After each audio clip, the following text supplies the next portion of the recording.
Good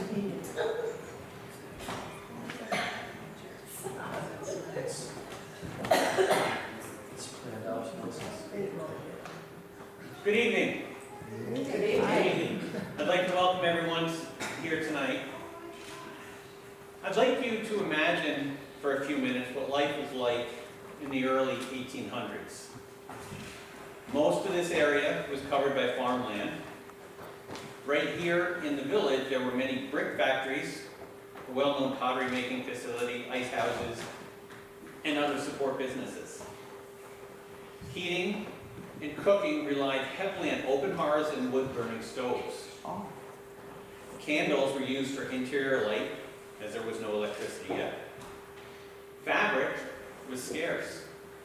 It was expensive and time-consuming to make, so most people owned very few garments, and they were constantly being mended, patched, or layered up for warmth. Travel was difficult and slow. It was done either walking, horseback, or horse-drawn wagon. Even as this church history began, the Erie Canal was not even yet completed.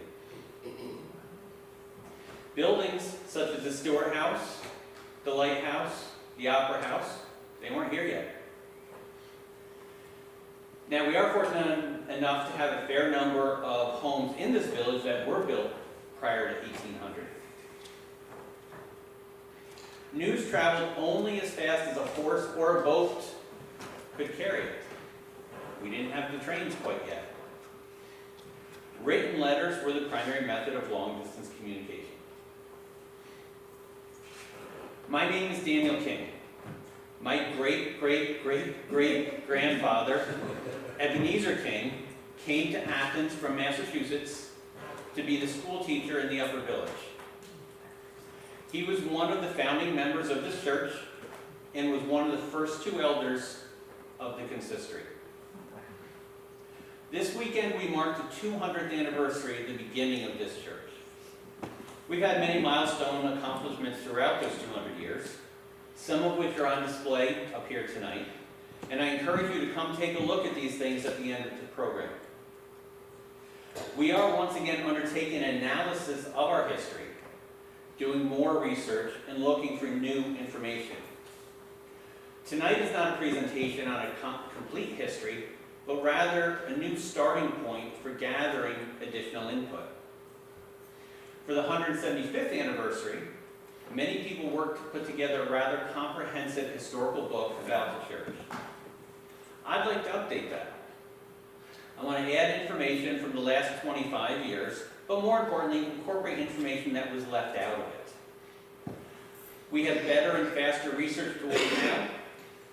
We still need to interview people both within and outside our own church who have information to share. We're searching for any early photos, sketches, paintings of the church, the people, or the community at large. In this community, we are blessed with both professional and amateur historians. And I'm asking people to share anything that they might have related to the church, especially anything before 1930. We got a lot from 1930 on. But whether it be photos, letters, newspapers, clippings, anything, stories, artifacts, and anything that someone might have, we're looking to gather more information.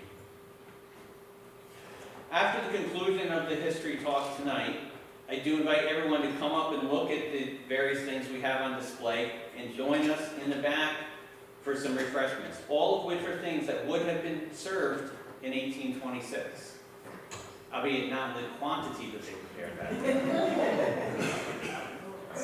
Now, it is my honor to introduce our guest speaker tonight, Deborah Bruno, who's a writer, journalist, adventurer, researcher. She's got other things she can tell you about. And about a year and a half ago, her book, A Hudson Valley Reckoning, Discovering the Forgotten History of Slaveholding in My Dutch-American Family, was published. Now, she too has long-standing family ties to this church. And I heard her give a talk about this book, and I felt that she would be a good fit for tonight's presentation, given her research abilities, her writing abilities, and her presentation abilities. So, without further ado, introduce Deborah. Thanks.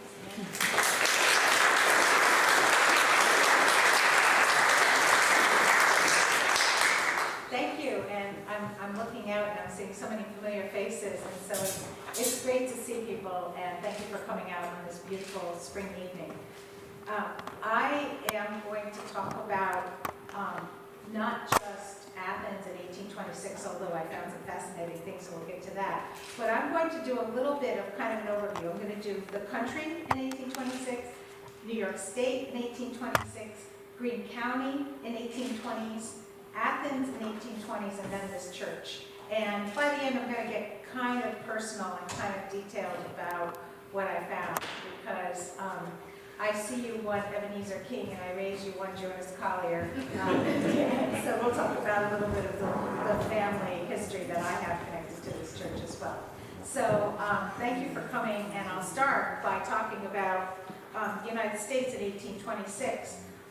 It was an important year for this country. It was our 50th anniversary of independence. And 3 of our founding fathers were still alive. John Adams and Thomas Jefferson were still alive, although they both passed away on July 4th of that year, which historians probably know that story. Charles Carroll, the other living signer of the Declaration of Independence and the only Catholic to sign, was also alive, and he died in 1832. So it's kind of interesting to imagine if 3 of our founding fathers, if 3 of our signers of the Declaration of Independence were still alive in 1826, American independence was brand new. It was not, something that we think of as kind of ancient history. And there were only 24 states, and we were a country that was really not looking back at the past, but looking forward to progress, really thinking of prosperity ahead. And I guess we were pretty right about that, because, we did continue to prosper. The New York State in the 1820s was also fascinating. Martin Van Buren in the 1820s, first he was a U.S. Senator, and then in 1829 he became governor of New York. So that gives you a perspective. He hadn't been president yet. Washington Irving had just published the story of Rip Van Winkle. So the mythology of that kind of doltish Dutch guy who fell asleep in the mountains, that was just starting to kind of take hold. One of the biggest events of 1824, one of my favorite things to think about in New York State, was the trip of the Marquis de Lafayette, General Lafayette, who traveled from all around the country in 1824, but he made a trip up the Hudson Valley in September of 1824. Without Lafayette, we may not have had a country in the first place. It was really both his finance and his support that allowed George Washington to keep going, and so we owe him such a great debt of gratitude. And I think people at the time in 1824 recognized that about Lafayette, and that's why they came out. So I want to talk a little bit about Catskill. Some of you may know the story of what happened in Catskill, but it's one of my favorite stories of Lafayette. And it really gives a sense of just how respected and honored he was. So he traveled around. He was an old man of 67, by the way, in 1824. Yeah. But he traveled around the United States, and President James Monroe invited him. And he traveled more than 6,000 miles. And Catskill, when they knew he was coming, they went all out. They made a triumphal arch, and on it said, "Welcome Lafayette." That morning, they shot a bald eagle and pinned it to the top of the arch, because that was that was the symbol of American independence. So they didn't think anything. Of course, now we would just think that would be the most sacrilegious thing you could possibly do, is to kill a bald eagle. People lined up as early as 5 a.m. in Catskill to wait for Lafayette. Lafayette, on the other hand, had been partying at Claremont Estate, the Livingston family, 20 miles south of here, until 3 a.m. the night before. So they finally put him on the boat at 3 a.m. He got to Catskill at 10. He didn't want to get off the boat. He was due up in Albany, and he was kind of looking at his watch, or looking at the time and saying, "I have to get going." And they prevailed upon him to stop. And he did stop in Catskill. They gave him how many guns? They gave him a 24-gun salute. The people in Catskill had been waiting 5 hours, since 5 a.m., with bands playing, I think the whole time, So imagine this moment and what that must have been like, to see this general. It must have been the most kind of earth-shattering moment in many people's lives, to see this hero of the American Revolution. Anyway, so there's a plaque in Catskill, as I'm sure you probably know, at the spot of Croswell's Hotel where he was received. The other thing that really put New York State on the map was the finishing of the Erie Canal in 1825. The Erie Canal completely changed the nature of what New York State was. It was 363 miles between Albany and Buffalo, and it put New York on the map because it connected the Atlantic and the Great Lakes. And there was one article I found from the Gettysburg Compiler of November 9th, 1825, and the headlines, all in caps, says, "The work is done." And then it says, "At 20 minutes past 11 o'clock this morning, the joyful intelligence was proclaimed to our citizens by the roar of artillery that the gigantic work of uniting the upper lakes with the ocean was completed, and that exactly 1 hour and 20 minutes before, the first boat entered the canal and commenced its voyage to New York. And every town along the Hudson shot cannons in salute of this. New Baltimore, Coxsackie, Athens, Hudson, Catskill, Red Hook, everyone shot cannons off. And then they had this boat, this flotilla that was led by Governor DeWitt Clinton, who sailed from Buffalo to New York City over 10 days. He took water from Lake Erie and he poured it into the New York harbor to mark the wedding of the waters. And then on the return trip, the boat called the Seneca Chief brought back a keg of Atlantic Ocean water, which was poured into Lake Erie. So this was an incredible moment for New York State. And then, of course, the canal was replaced by train shipping and then by truck shipping. So now the barge canal, which was built separately from the Erie Canal, is just a recreation canal. But that was a life-changing thing for the people of New York State. 1826, our 200th anniversary of this church, was 1 year before the end of slavery in New York State. So there were still enslaved people in this town, in this county, in this state. And the strange thing about 1826 is that slavery officially ended in 1827, but babies born to enslaved women between July 4th, 1799 and July 4th, 1827 were considered indentured. They were not free for by any means. They owed a period of servitude.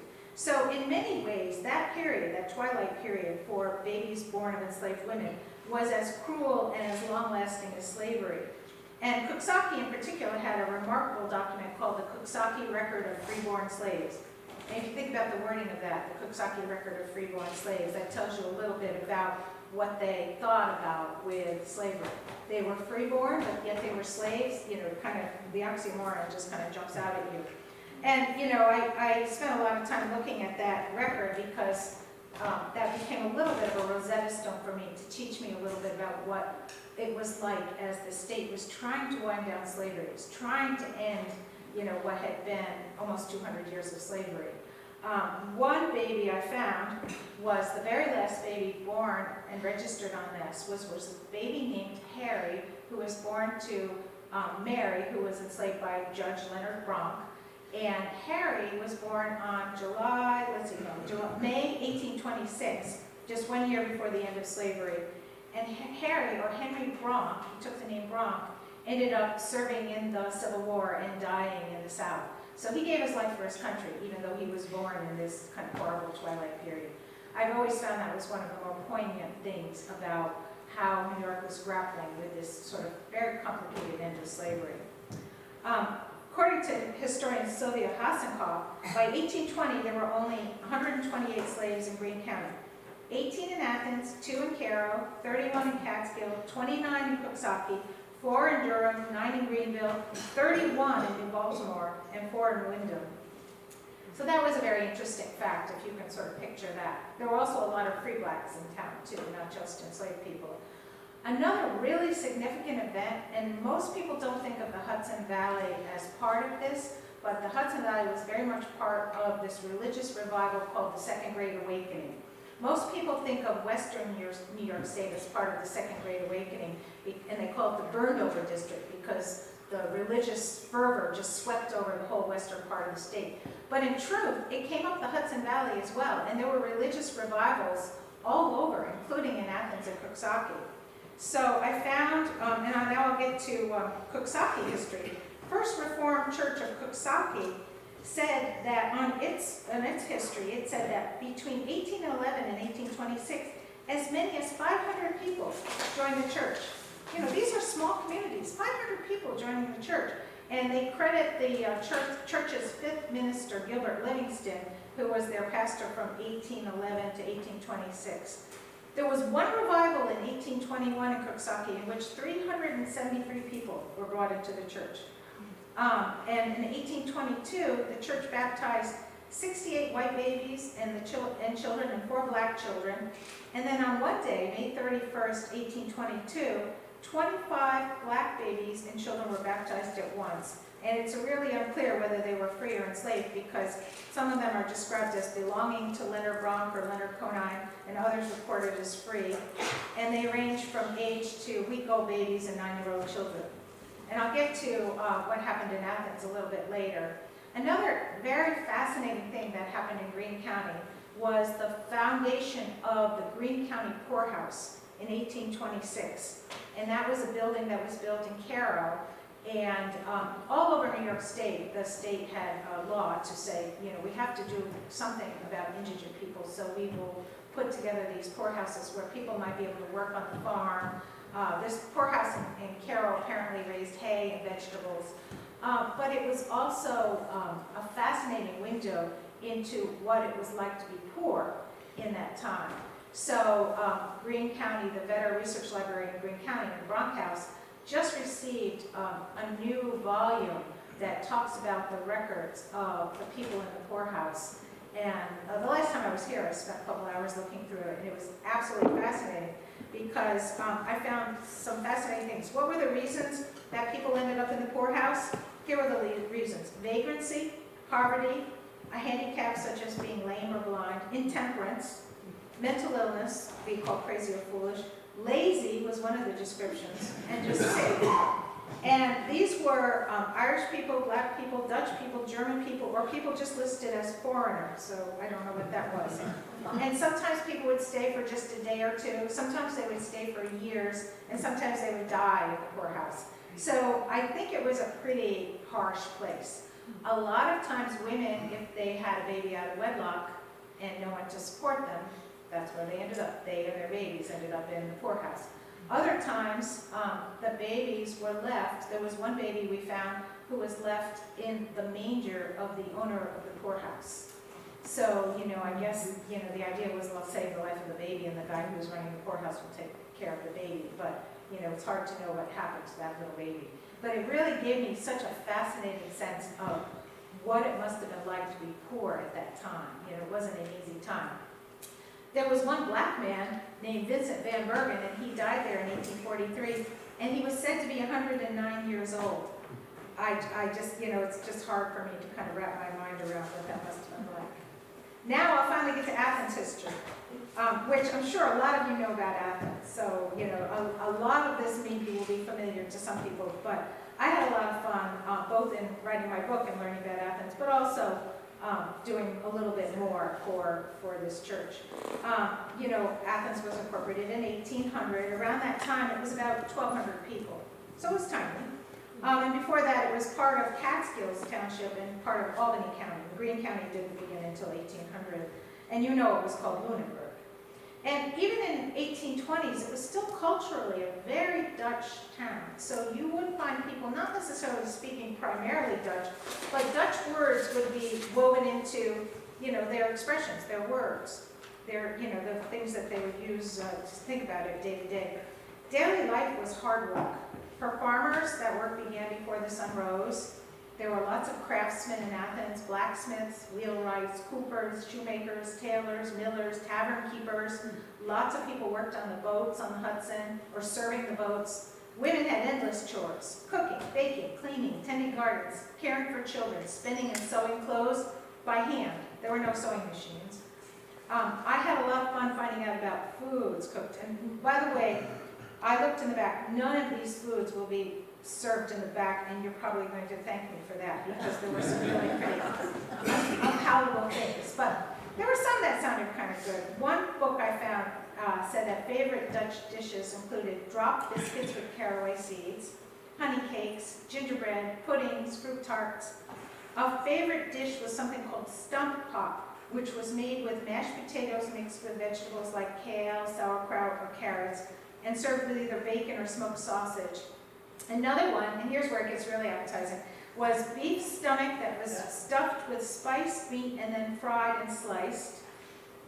And the farms grew wheat, rye, barley, corn, buckwheat for feeding poultry and pigs, oats for horses and as a grain, vegetables such as tomatoes, squash, peas, beans, peppers, pumpkins, potatoes, watermelons, and of course apples. At celebrations, toasts were made with wine or Holland gin. Beer wasn't considered a celebration thing because that was sort of a day-to-day thing. What did people have for breakfast? A lot of times a common breakfast was bread with either butter or cheese. Many times the main meal was at noon, and then a smaller meal was served at what we would call supper or dinner time. And one of the popular things was cornmeal mush. And I found a really interesting account of what how cornmeal mush was served. First you boiled it in a large iron pot for, probably a couple hours. You boiled it. And then you set it to cool. And then you put the mush in a large pewter dish in the center of the table. And then you poured milk on top of that. And the people who were eating that supper would not have their own plates. They would just take spoons from that plate and eat that cornmeal mush that way. So, it was a kind of an interesting thing. Plates in China were extremely rare and extremely expensive, so you didn't want to usually waste a lot of china on having your own plate. That would be kind of fancy. Special occasions were things like special breads for religious holidays, the birth of a child, weddings, the harvest. As you probably know, people preserved food by salting it or smoking it or pickling it. I found a description of a 1830s St. Nicholas Day celebration at the American Hotel in Albany. St. Nicholas Day is December 6th, a big holiday in the Dutch calendar. Here's what was on the menu. Cornmeal mush and milk, head cheese, made with the scraps of a pig or calf's head and cooked into a gel, then served cold in slices. That's not back there, by the way. Pickled meat, calf's foot jelly, cabbage salad, hot and cold. Of course, cold cabbage salad is coleslaw. Tripe and rolls, sausage, tripe rolled up with beef and fried, and then deep fried fritters with fillings of raisin and crullers. Now the deep fried fritters, that sounds good to me, but the rest of it I could really pass on. Another really interesting thing in Athens that happened in the early part of the 19th century, probably around the 1820s, was the establishment of a ferry, a horse-powered ferry that ran between Athens and Hudson. This horse-powered ferry, and this I have to thank Raymond Beecher, who is the former historian in Greene County and who did a huge amount of work over his years.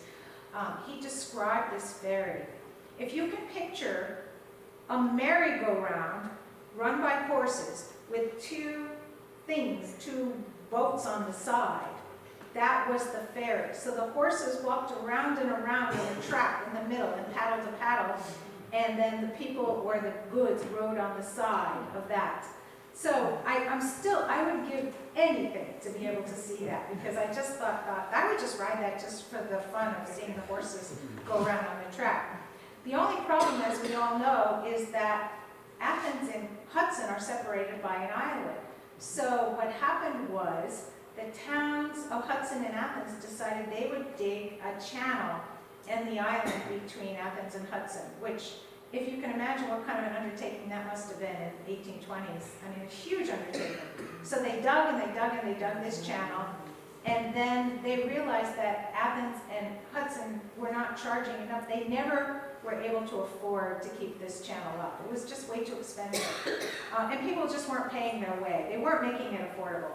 So eventually that channel filled up with silt again, and the whole idea of a ferry, there were still ferries, but then when the steam-powered boats came in, it became a whole lot easier to run a ferry between Hudson and Athens. But I'm just imagining what that must have been like. In fact, the very first ferry that ran from Hudson to Athens or Athens to Hudson apparently crashed into another boat in its inaugural run.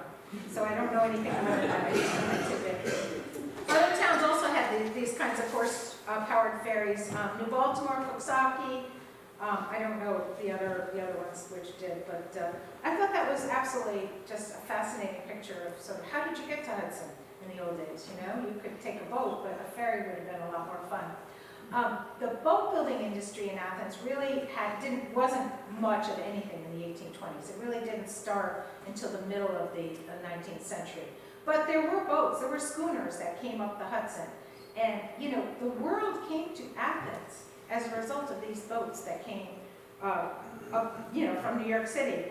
I found evidence from the Hudson River Maritime Museum that in the 1820s, sloops brought lemons from Sicily, sea salt from Portugal, cod and mackerel from Nova Scotia, bushels of rye, corn, oats, and of course passengers. If somebody fell off the schooners, many times people drowned. Not that many people knew how to swim. So falling off a boat into the water was an extremely dangerous thing. Athens did have a fire department in the early part of the 1800s. It was a bucket brigade. So if your house was on fire, you had to hope that someone had a well, or if you were close enough to the river, that you would run buckets to put out the fire, because it was, you know, there wasn't any carriage with a hose or anything like that. Then finally, the town purchased a fire engine, and in 1814, they bought a fire bell and put it in the steeple of the Episcopal Church. Another big thing that happened in Athens is Clark Pottery. Clark Pottery was started by Nathan Clark in 1805, and it ran through the entire 19th century. Clark had moved to Athens in 1805 with his brother-in-law Thomas Howe from Cornwall on Hudson, which is a town about 65 miles south of here on the west bank of the Hudson. There were kilns all over, but their kiln was on Market Street, just down the hill from here. His brother-in-law, Thomas Howe, died in 1813, but Clark continued the business, and he eventually passed it on to his son, Nathan, also named Nathan. What was interesting to me is I thought the clay for Clark Pottery mostly came from Athens, but the Clarks got a lot of their clay from South Amboy, New Jersey, and Long Island, the lighter colored clay. And then the red clay, the native red clay around here, was also used, but it wasn't used for what we think of as the Clark pottery that we see today. So I learned that. Some people say that Clark pottery put New York State on the map also because of its, you know, its ubiquitous ability to ship pottery all over the state. The other thing that was hugely big in Athens were brickyards. There were, according to one source I found in the early 19th century, 5 brickyards, one on 3rd Street which sun-dried its bricks, and then there were others that used kilns to cure their bricks, one called Whiteman's on Union Street, plus Ryder's, Gladfelter, and Mayonne in the Upper Village. There were 5 churches in the early part of the 19th century in Athens, and a Quaker meeting house. So there was Zion Lutheran, the very first church, that was 1704, Trinity Episcopal, 1806, this church, May 22nd, 1826, then a Baptist church in 1832, St. Patrick's Roman Catholic was 1871, and then there was also a Friends Meeting House, and this is according to Greene County historian Jonathan Palmer. We don't know exactly when the Friends Meeting House, which exists, the building still exists today on South Montgomery Street in Athens. We don't know when it was built, but it was definitely the early part of the 19th century. By the way, New Baltimore had at least 3 Quaker meeting houses, maybe 4. But what's interesting about the Quaker meeting house in Athens was that this was around the same time that Quakerism split into 2 factions. There was the Hicksite faction, which emphasized the importance of inner light, that all members and all people had their own inner light that could be cultivated through study and pious living, guided by Scripture. The Orthodox Quakers had a closer focus on biblical authority. You get this from the Bible, not from your inner light. And so Elias Hicks, the man who caused this rift, was also an abolitionist. And abolitionism was another part of the big rift among Quakers. The Hicksite Quakers believed very fervently in abolition, like to the point of this must stop and it must stop now. The other Quakers felt that that was too unpeaceful to be that way, so they were against that. Elias Hicks came to Athens. The founder of Hicksite Quakerism came to Athens and attended meetings for worship in Athens in March of 1819 and July of 1829. The Friends Meeting House in Athens in 1833 invited a guy named Arnold Buffum to speak on abolition. Buffum was a very big deal in both Quaker and abolitionism, and he was from Rhode Island, and his family were very active in Underground Railroad. And he came to Athens. He said there weren't that many people there, but I find it fascinating that Athens had, abolitionist speakers in, early parts of the 19th century, which shows to me that there's a chance that the Quaker Meeting House in Athens maybe had a role in the Underground Railroad. It's not, I have no evidence of it, but if there was going to be a place in Athens that might have harbored fugitive slaves, I would say it would be there more than anything else. And I say that because a lot of times people say, I see these old houses and they have underground passageways and hidden basements and things like that, so they must have hidden fugitive slaves. And I can say that that is not proof of the Underground Railroad. That is proof of having a basement. Unless you can find and people want to feel like the good guys, right? People want to feel as if their house maybe had some important role in history. But unless you can find some written document, it's very hard to say that, undeniably that these houses were on the part of the Underground Railroad. At the same time, Athens had a kind of an interesting abolitionist history with its Quakers. So I think that was something that I didn't really know early on. Now I want to talk about this church because I found some absolutely fascinating things about First Reformed in Athens. Dan talked a little bit about some of this, so I'm going to repeat a couple things. But as early as 1811, there were prayer meetings and Sunday schools at Ebenezer King's home at the corner of Market and Franklin. So just down the hill from here, kind of not far from where Stewart's is today. So I don't know if that house is still there or if that was just the spot, but that was the identification of the place. And it's also interesting that this was almost going to be an Episcopal church, not a Reformed church. And then it was decided that there were more Dutch Reform in town. We better make it a Dutch Reform, not Episcopal. So that's why it became a Dutch Reform. But it wasn't as if it was a theological or religious reason. It was more, where are the numbers? So the numbers were the Dutch Reform. So this building was dedicated in September 1826 at a cost of $2,213.52. Its first pastor was this young man named David Abiel, who held services first in King's Schoolhouse and then here. His initial monthly salary was $15, but he did so well in his first 3 months that parishioners doubled his stipend. The parishioners loved him. What I found in his journals and his biography, I'm not sure how much he loved Athens. I think he felt Athens needed a lot more converting. But so, and this is from his memoir, and again, thanks to Dan King for giving me the memoir, which was actually written by his nephew, the Reverend G.R. Williamson. His nephew kind of combines his own commentary on his uncle with passages from Abiel's diary. So sometimes it's first person and sometimes it's third person. But in speaking of Athens' moral condition, Abiel says, "It is much like the famous city from which it derived its name in regard to religion. Vice appears to reign in all her multiplied form. Blasphemy and intemperance abound. The Sabbath is in great measure disregarded, and were it not for the power of that master who has promised to be with his ambassadors, I would shrink from the task and retire in despair." This guy's a little histrionic. The place abounds in brickyards in which the most vulgar and abandoned are engaged. So, and then his nephew goes on and says, Abiel was so deeply affected by the appearance of the wickedness around him and by the thoughts of the responsibility of his station as one appointed by God to lift up the standard against the prevailing iniquity, that he ceased not day and night to struggle in prayer with God for his blessing. And this is one of Abiel's prayers. Oh, that God would make his unworthy servant instrumental in arousing his people, that by cooperation in prayer and active exertion, the spiritually dead may be awakened. My heart feels deeply anxious for a revival of pure and undefiled religion. He really cared, but he also didn't think highly of Athens morals.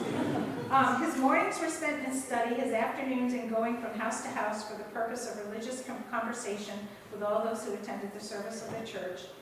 And then he comes across this one man, and I cannot resist telling you this story. So he goes around, he visits people, and he finds this old man, probably upwards of 70 years of age. So, you know, that's old in those days. And this is from his words. Before speaking to him, I understood that he was addicted to intemperance, blasphemy, and doubtless many other vices equally heinous. When I inquired respecting the condition of his soul, he acknowledged his wickedness and unpreparedness for heaven. I spoke of his age. He knew that he soon must die. I alluded to the future state of his soul. He acknowledged he was not prepared for heaven and thought it never would be. His soul was not going to be, and was aware that if removed soon, his soul would sink to hell swifter than a ball escapes from the cannon's mouth. He said the mere thought of hell distressed him dreadfully. I spoke of the Savior. He knew his power and willingness. I asked him why then did he not believe in him? He replied with emphasis, because I won't. So anyway, this conversation went on for quite a while. I just have so many questions. And I just feel so bad for both the man and the pastor. Nope.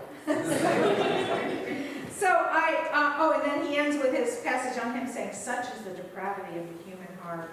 He kind of gave up, I guess, but the poor man, he probably thought, yeah, can you just let me die in peace? But he preached, this pastor, Beale, preached twice on Sunday, held a Bible class and lectured twice during the week. He was 22 years old. He was a young man, and he remained in Athens for 2 years. Then he felt the calling to become a missionary to China. And maybe the Chinese seemed easier to him than the stubborn brickworkers of Athens in particular. And then I found one reference of him in the Brooklyn Evening Star from 1844, and he reported back that, this is horrible, 1/3 or 1/4 of all the female children of China were slain soon after birth, because the Chinese wanted male heirs. So Beale went back and forth from China over the next 20 or so years. He was never a man in strong health. So I don't know what his illness was. I don't know if it was tuberculosis or some other illness, but he was never a strong man. He never married. He came back to Athens 20 years after he first served, and apparently he looked so awful. People could see how weak and how in pain he was, that it was too much for him to bear, so he left quickly. He didn't stay, and he died at the age of 42. So that was Athens' first pastor. I found some other interesting things about Athens' early years. I found from the registry that there were free black members of the church from its earliest days. In the registry from 1827, I found the marriage of Molly, the wife of Joe Thompson, of color. And then I started doing research on Joe Thompson because I just couldn't resist. He was listed in the 1830 Federal Census. He lived in Athens, and he had 2 young boys and 2 older boys, and also a woman, Philly, who was also a woman of color, whose last name. These were probably unlikely slaves, since slavery had ended in 1827, but I don't know that much more about them. There was a religious revival in First Reformed during the pastorate of Reverend Cornelius Van Cleef, 1828 to 1833, and 60 people were received to the church at one time, 60 people. And also, what was fascinating to me about some of the records of the church in its early days, it was not just for religious services. The church was very much the moral compass of the community.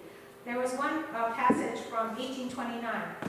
It having been stated that Catherine Hollenbeck had not walked consistently with her, and I can't read this one word, by request, she appeared before the consistory and acknowledged with signs of sincere repentance, then sworn and promised in the strength of the Lord to absent herself from unlawful places of amusement. She was admonished and requested not to appear at the Lord's table for the approaching communion. So she was on the bad list, Catherine Hollenbeck. Here's another one, 2 people arguing. The case, oh no, this is not it. This is the case of William A. Brando, and he was not appeared before the consistory, according to citation. Therefore resolved that he be suspended from communion of this church on account of criminal connection with Phoebe Scadder. We can imagine what the criminal connection was. You know, I started to get a sense of the church as almost like Judge Judy, you know, sort of like, it was fascinating. I could have spent many more days just looking at some. And now I just have to indulge in a little personal genealogy. So I had to look to see whether my ancestors were also, besides my mother and my grandmother, which we know were members of this church, my grandmother Van Valkenburg, but I found my third great-grandfather, Jonas C. Collier, who married Hannah Sager in this church in 1832. Now, what's interesting is that the Colliers were generally Coxsackie people. So how did they end up in Athens? Well, Hannah Sager was the daughter of Garrett Sager, and Garrett Sager was a prosperous farmer, a Greene County legislator, and he was one of the members of the early consistory of this church. And maybe this was the reason why they married here in this church instead of in Coxsackie. As a side note, Jonas and Hannah Collier went on to have 11 children over 22 years, and then they moved to Coxsackie. Casper, who was my second great-grandfather, was baptized in Coxsackie in 1836. I also found when I looked at some of the baptismal records, and this is from the website Tracing Your Roots in Greene County, there were other people listed on the same page as my own ancestors' marriage. Thomas Knott of Athens and Mary Van Valkenburg of Coxsackie, people of color. These were Van Valkenburgs of color in Coxsackie. William Van Valkenburg of Coxsackie and Sarah Miller of Coxsackie, people of color. William Brown of Athens and Dinah Kittle of Ghent, people of color. I don't know that much about them, but of course then I had to fall down the rabbit hole of who was William Van Valkenburg of Coxsackie, the black man. So he was in the 18th census, he was living in Athens, he was a boatman. So a lot of the free black people became boatmen on the Hudson River. And he and his wife had John, William, Henry, Edward, and Sarah. And then eventually I found them, they showed up in the 1870 census in New York City, and they were still boatmen. So I don't know why they left Athens. Maybe there were better opportunities in New York City, but and then I had to drop it because I'd still be sitting at my desk doing more research. The other interesting thing is that over the years I found that First Reform has really done a great job of celebrating its anniversaries. And on its 75th anniversary in 1901, the Reverend W.N.P. Daly gave a speech about the church's history. And he had one detail that I picked up from that speech where when a pastor left in 1836, it took some doing to attract another pastor. This is the problem of churches forever and ever, always, right? So they finally got a man named Reverend Jefferson Wincoop, and he was offered a salary of $500, and he also had to have the church promise to build him a barn and fill it with hay. Peggy, have you thought about that as an idea? And he stayed for 4 years. And then the next pastor started, but then he said the Athens winters were too much for him. He left after 6 months. I get that. So, and at least 3 of the pastors left after a few years to become Presbyterian ministers. So you can see that there's interface between the Reformed and the Presbyterians was quite close. Anyway, by the end of the 19th century, church membership had dropped to 176. And one of the solutions I found was that they had decided to adopt a free pew system.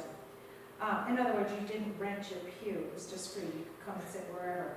But then by the end of that, they decided now we're going to go back to the system of renting pews. So it was a moneymaker. And then you knew where you were going to sit because you had rented it. So I thought that was fascinating. And then a couple of more things. On the church's 100th anniversary in 1926, there was a big celebration with a missionary pageant. So this is where the Reformed Church had become missionaries. And they had a Chinese group, a Negro group, a Japanese group, a mountain group, an Indian group, and an Arabian group. And they would have native costumes, music and songs. I would love to know more about that, Dan. If you have any information about that, I'd love to know more. Then there was a concert and a reception on the lawn. And the next day, there was a historical pageant. And then on Sunday, there was a church service and a planting of a ceremonial tree on the church's lawn. So this was absolutely fascinating. And I have to add one final detail about my own grandparents in the church. church, and my brother and my sister are here today, so this is meaningful for all of us. Orrin Van Valkenburg and Edna Collier were married on September 26, 1926, which was the church's 100th anniversary. Their son Bob was born a little over 10 months later, August 1927. My mother was born 3 years after that, March 10, 1931. So the family were members from probably 1926, when they lived in Athens, until my mother's passing early last year. So I can safely say that my own family has been members of this church for at least the last 100 years, and also, you know, the first few years too. So we missed 100 years in between, I guess, but you can count soccer for that. So I feel so grateful for this church and what it's done for both my family and for my mother, for the community. So I was honored to be asked to speak, and I wish I had more to tell you, but then you'd probably be here all night. But this is what I found, and I hope I gave you a sense of the window into what life was like in Athens in its early, in its early part of the 19th century. And I'd love to take questions. Thank you. Thank you.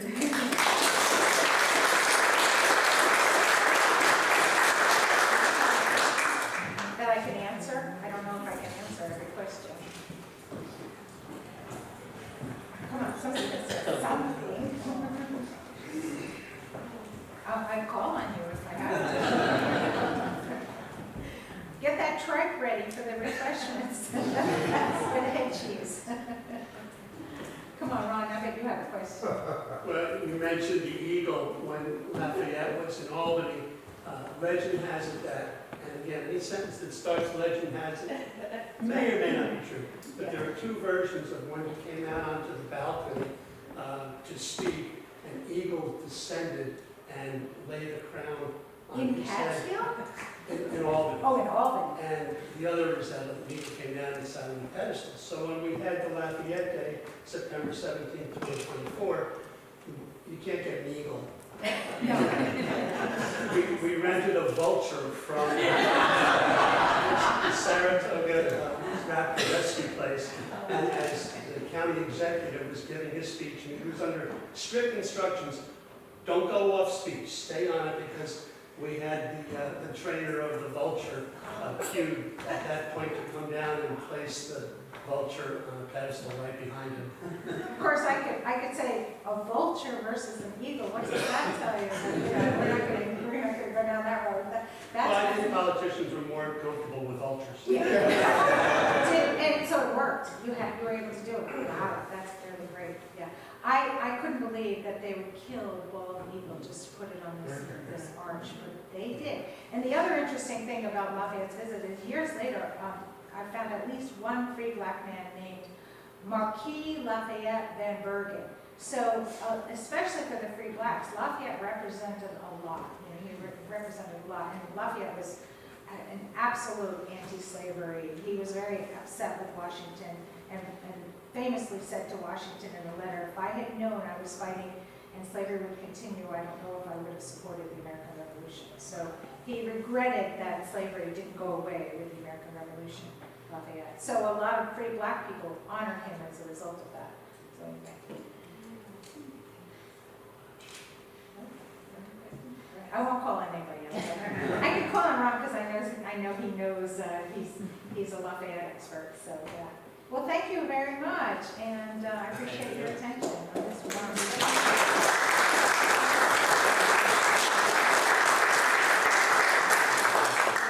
So please come up, take a look at stuff we have on display. Please come back and try the food, the period food that our people have prepared. And please tell them it was good.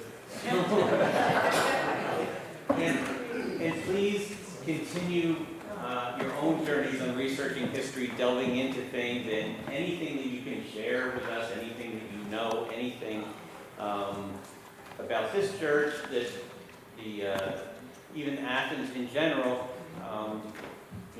We're definitely looking to expand our knowledge base of what what life was really like, what our own individual history is. So, thank everyone for being here tonight. Jim, what's scheduled for tomorrow at 4 o'clock? Thank you for reminding me. Yes. So So Could you tomorrow, describe that? Yeah. so tomorrow at 4 o'clock, we do have an ecumenical service for the 200 celebration. It's a formal church service. It's some beautiful music. You know, our handbells will be playing here. There's a duet. We have one of our former pastors will from 1975-ish. Right here. Great. Reverend Beltman from 75, 78, right? That was, okay. Will be delivering a message, and a number of other people participating as well. So, and do encourage anyone, everyone to attend that service as well. And of course, our normal service at 10:30. Feel free to come in. There's plenty of room. So, thank you.